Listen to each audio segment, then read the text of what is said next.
ఖరీఫ్ సాగుపై గంపడాసలు పెట్టుకున్న రైతన్నలకు కన్నీళ్లే మిగులుతున్నాయి. పశ్చిమ గోదావరి జిల్లాలో వరి రైతుకు సాగునీటి కష్టాలు తప్పేటట్లు లేవు.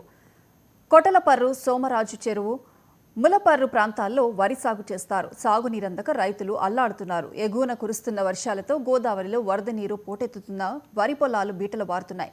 వశిష్ఠ గోదావరి జిల్లాలు వృధాగా సముద్రంలో కలిసిపోతున్నాయి. పంట పొలాలు దమ్ము చేసిన దశలో నీళ్లు లేక భూములు బీటలు వారుతున్నాయని కొటలపర్రు వెంబడి రైతులు ఆవేదన వ్యక్తం చేస్తున్నారు.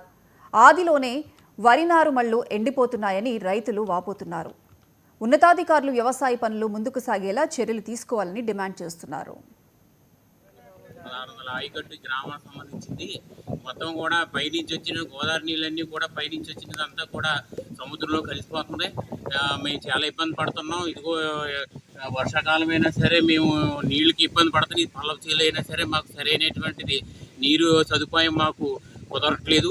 ఇది ఏంటంటే దయచేసి ఇరిగేషన్ డిపార్ట్మెంట్ కూడా దీని యొక్క చర్య తీసుకుని ప్రతి రైతుకి నీరు అందించవలసిన బాధ్యత ఉంది. దాళవా పంటలో మాకు ఈ విధంగా ఇబ్బంది పడుతున్నామంటే రాబోయే రోజుల్లో దాళవా పంటలో కూడా మేము చాలా ఇబ్బంది పడవలసి వస్తుంది.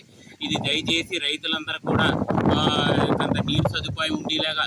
ఈ రోజున సార్వాసీలు నిజంగా ఈ దుస్థితికరంగా ఉన్నాయంటే కనీసం దాళవా కూడా బంగారులాగా పొడిచి ఏ రోజున కూడా సేలకొట్లకి వెళ్ళకుండా పండినాయండి. అలాంటి దుస్థితికరంగా ఈవేళ జూలై నెల అంటే కాలువ రావట్లేదంటే ఎంత దయనీయంగా ఉందో చూడండి పరిస్థితి. మా పరిస్థితి, రైతుల పరిస్థితి.